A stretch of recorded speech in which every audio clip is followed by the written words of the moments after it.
Uh, Hello. This video is update video. People were like wondering what happened to me and stuff, so I'm flattered. Thank you. I'm honored. I didn't know people would notice if I stopped making videos. It's pretty cool. I'm a YouTube star. So yes, people have been wanting an update, and yeah. Okay, so last time I made my vlogs, maybe I'll just title this update, but it's kind of like living the vlog final chapter. Yeah, so what happened was, I was over at my friend's house. We had a good time. I was there 1 day shy of 3 weeks. But we had a good time smoking weed all day, drinking beer all day, every day. She had like 9 days off for school in a row because of some snowstorm, and then as well as like President's Day or something like that. So it was a convenient time for me to be over there, so we could just, I wasn't like distracting her, and so yeah, it's fun smoking weed, hanging out. I wasn't doing any work on my kayak website though. I should have. It would have saved me a long time, but I just didn't. I don't know, I wasn't feeling it over there, Sometimes if you take kayak concentrate, you need to be in your own element or something like that. So that's what I'm doing now, and it's extremely time consuming and overwhelming. The reason that I haven't been uploading videos is because I put my video camera in the basement, and then I didn't want to go back down there to look for it because I was sick of the basement. But I just went back there now and found it. Didn't take that long. But also because I was just, I'm overwhelmed, and I'm living with my mom, and the last time I lived with my mom, I wasn't doing YouTube videos, So if I'm like, and I haven't even been responding to comments either, which is the first time I haven't been doing that, Like if I respond to comments and I'm like uploading videos and stuff, I'm kind of bringing the outside world into my mom's house, which I've never done before, and bringing other people's energy, and I don't know, I just felt like it'd be overwhelming to me. I just have so much stuff to do, and I want to do it in a little amount of time because I'm like anxious, like a little kid. Yeah, but anyways, I was there 3 weeks because it took a long time to get the car fixed, and it took a while to get the engine too because of the snowstorm. That added a couple days, but anyways, when it was all said and done, the bill was $8,100. What was wrong with the car was, for those people who have seen one of my Living in the Van vlogs, and you hear that heater come on every 30 seconds. Okay, that was incredibly stupid of me to not get that checked out. That's what caused it to overheat. Nobody told me to get it checked out though, and I had people who were self-proclaimed mechanics, multiple self-proclaimed mechanics, and like people who know what they're doing, and none of them were like, you need to get that checked out now. Yeah, so what happened was, that was the cooling fan, but it was the high-speed cooling fan. And the van has a low-speed cooling fan, which is supposed to be on like a lot. And so the engine was only, that fan was only coming on. The high-speed cooling fan comes on when the engine gets really hot. And so the engine was always really hot because that high-speed cooling fan was always coming on, and it wasn't staying cool the temperature that it should have stayed because of a low-speed cooling fan. So what happened was the low-speed cooling fan wasn't working because the sensor that detects the low temperature up there is right next to the antenna. And the last guy who put my last engine in, and to remind people, I've had my engine replaced 3 times in the last like 2 years. I've spent, so that's $8,100 for this one, and then it was about $6,000 for the other one. So I spent about $20,000 just on the engine in the last couple of years, and that's not including all the other money that I spent. I mean, I got everything else replaced too: muffler, catalytic converter, transmission, tires, all of the tubes, which was $2,500.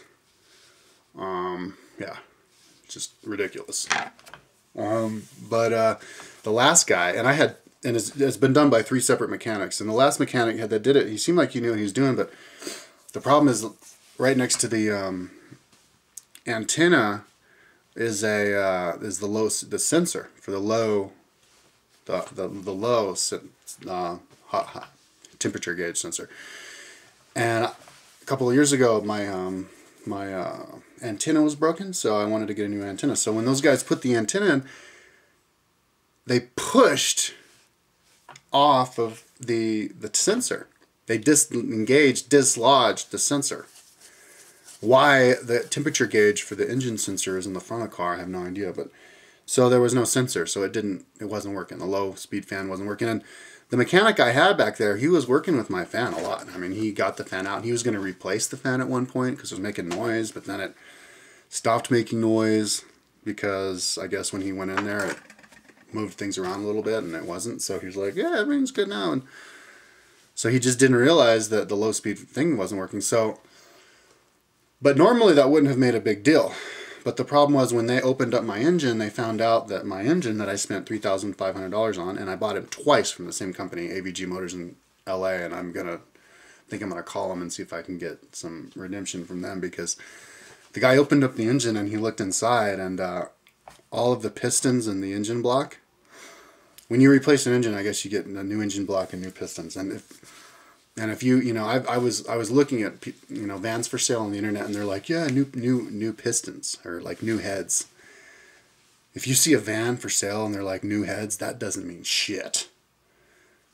That just means that their engine blew up and they went in and they did the cheap fix. And so the engine block isn't new, which basically means they don't have a new engine.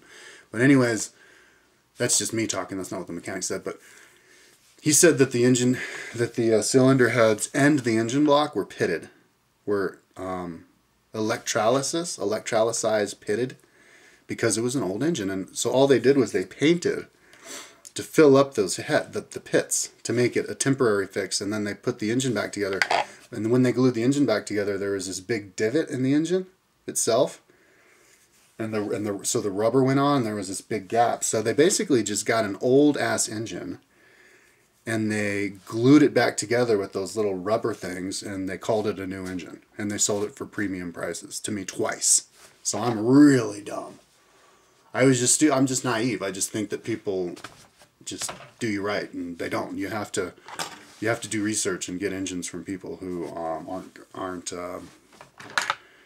you know, don't cut corners. So anyways, the mechanic said it was a and he took pictures of it for me. He never emailed me the pictures, so I need to call him and remind it to him. But he gave me the little rubber things that had all of this like gray paint on it to prove that it was just painted over. It was just an old engine that they spray painted on the top to make it look new, and then they spray painted the insides to cover up the pits. And then they glued it back together and go, here, that'll be $3,500, brand new engine. Yeah, so. And the first engine that I got from AVG lasted about a month, but I only had about 50, 100 miles on it. So, and then I bought it from them again because I thought it was the mechanic who made a mistake, because he was a loopy mechanic, and it was like some kind of coolant issue. But turns out it was a bad engine. But it was a combination between a bad engine, because that engine got me about 12,000 miles. It was a combination of a bad engine and that cooling fan not keeping it cool. So I got fucked. I got just bad luck. I'm naive. I don't do enough research. I should have gone into like Samba, you know, and been like, who sells the good engines? You know, but whatever. At least I got lucky this time. They gave me a 12-month, 12,000 mile warranty. And they also charged me a lot because I also paid another $350 or something, $450 I think it was, for a new rear heater. And then another like $900 to get the brakes fixed. I needed to get a new master cylinder for my brakes because I didn't replace the brake fluid for 3.5 years. That was the last time I got my brakes serviced. And I don't know when the last time I got a master cylinder, but you're supposed to replace the brake fluid in those vans every 2 years, and I waited 3.5 years, so ruined the master cylinder. So anyways, a lot of money. So anyways, I got the van, I drove home. I just beelined it for home. And I've been here, I don't know, 2 weeks or something.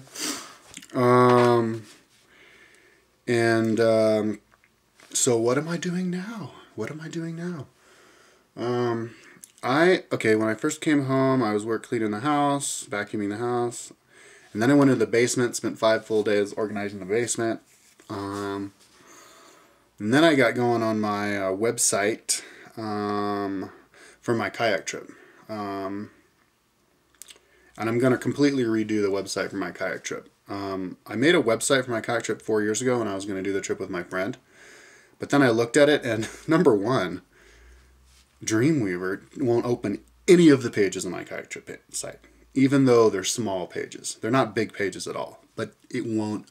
It opens them, but if you click on the page, it shuts Dreamweaver down. So there's some kind of virus or something in every single one of my kayak pages. I have no idea what's going on. Never seen this before.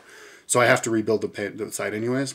I spent a whole lot of time on that other site, but that other site's I'm gonna take snippets from the other site and incorporate it into my new site. So it wasn't a real waste of time. And it's also fascinating to see how you totally change in just 4 years. I totally changed. I mean, I'm looking at my site and I'm like, I'm going to organize it completely differently because I think differently now. So, and I'm being very myopic, I guess is the word. It's a word my mom used.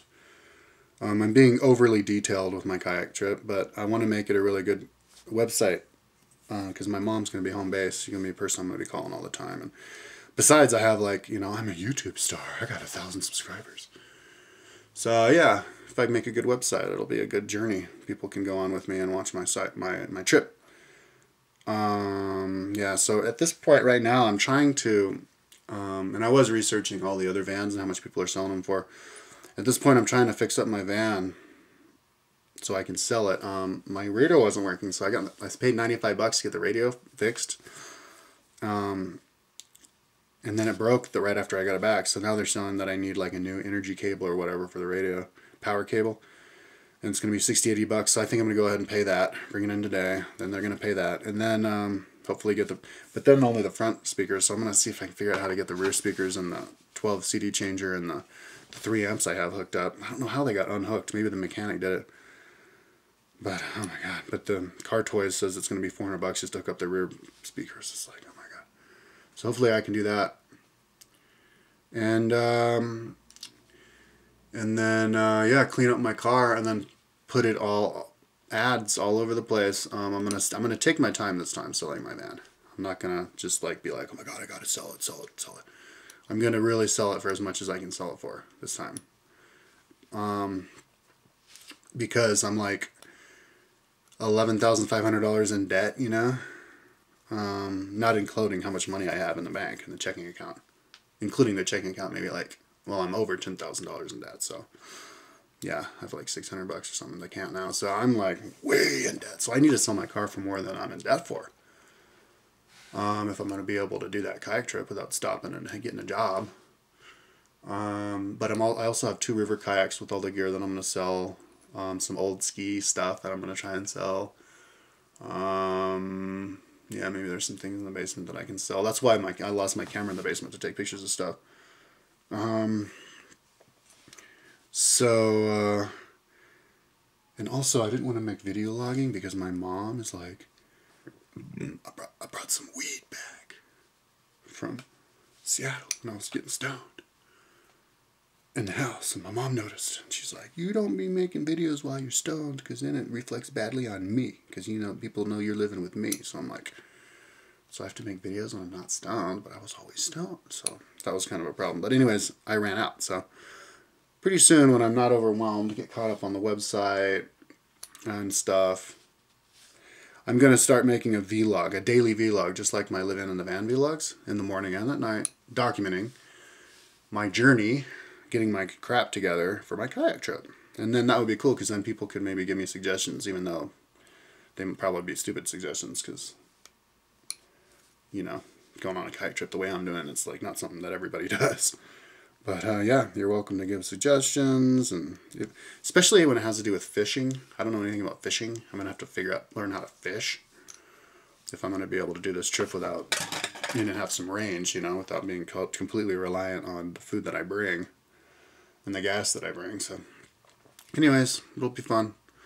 I'll give you a little tour of my room. There's my bed, there's my computer. Mama says I can film the room, so it's not like I'm violating her. I guess she's trippy, hippie, or whatever, with the multiple colors and schnitz. There's all my kayak gear. As you can see, my room's a total mess, because I don't even have the room to clean it up. There's my walk-in closet. It's good enough. It's good enough. Totally out of shape. I got a pull-up bar, but I haven't used it. I'm totally out of shape right now, but whatever, I don't care. About to do a kayak trip. So, again, sorry if anybody thought that I was kidnapped or something, but I will in a couple of weeks, in a week or two, I'm going to start doing my vlogs again, daily vlogs, documenting my trip to the kayak trip, and then I do the kayak trip. And that's going to be trippy. Oh, yeah. So I hope I didn't miss anything. In a couple days, I'm going to do a progress vid on my cyst removal. Because my mom wants me to. There's the scar for the first one that I removed. There's the scar for the big one on my arm that I did. Guess I could show you the scar on my leg. I gotta pull my pants down though, but I can't show you my ding dong because I get in trouble if you get in trouble. Well, men get in trouble if you do that on YouTube. So there you go. There's my my wound in my leg. Oh, and the wound on the back side of my leg, which I'm not going to film because I can't see what I'm filming. That healed up like all the way, like immediately, which is interesting because it's a really big wound, and I think because I was sitting on it, it's like right where I sit, the pressure just pressured it together, and maybe if you push it together like with stitches, it heals faster or something. The one on my leg, the big one on my leg, I didn't push it back together. I just kind of like slapped a band-aid on it and left it alone for like a few days. When I took the band-aid off, it had kind of like fused that way, but open with all the flesh in the inside. So I was like, whatever, I just left it, and it all kind of created scar tissue out of that. I don't think the scar on it's going to be that much bigger though than it would have been with stitches, because I had a bike race, not a bike race, a bike wreck a couple years ago, and I had to get like 4 stitches on my leg right here, and that was with stitches. And that's a really big scar. It's just as big of a scar as the big one on my leg. So stitches don't reduce. I don't think stitches reduce scar size. I think stitches reduce the time it takes to heal by a little bit, and they're just a security thing. So stitches aren't necessary at all. I mean, that gash in my leg wasn't more than 1 inch long. But anyways, I'll talk about that because I have a special video about that. So anyways, I've been talking long enough. That's 17 minutes. Sorry to waste 17 minutes of your time, but anyways, my upcoming vlog, daily vlog, preparation for the kayak trip's gonna be good. And the kayak trip itself, holy shit. It's 9,000 miles. It's like halfway around the world. Yeah, I'm gonna be listening to a lot of MP3 stuff, but I got one. These are I need to get a really good solar system to keep my stuff charged. And here's this thing I got for 120 bucks at REI the other day. And this other thing, these suck, don't get these. Because if they get drizzled on, they break. And I think these can get drizzled on. Plus the surface area is a lot bigger, but I'm going to have to get a bunch more of these. So I'm going to need money for my kayak trip. So we'll see what happens. Just hopefully I can sell my car for a lot. I should have bought that later. I would have if I had the money, but I was spending, when I was saving up for my kayak trip, I was also dumping $20,000 into my fucking car to keep it driving. So just get rid of that car. It's not a bad car. I think the next guy who buys it's going to be happy with it. But personally, me, I'm not meant to own cars. I don't think it matters what car it is. I'm just not meant to own a car. If I buy a car, the engine falls out of it within a week. That's just how it is. I mean, I could talk for an hour that way. It's magic. It's voodoo. I don't know what it is. It's superstitious. I'm superstitious about it. So I'm done with cars. So anyways, I will check back in a couple weeks. Don't worry. Mama taking care of me. Yeah. Yeah. Subscribers. Yeah.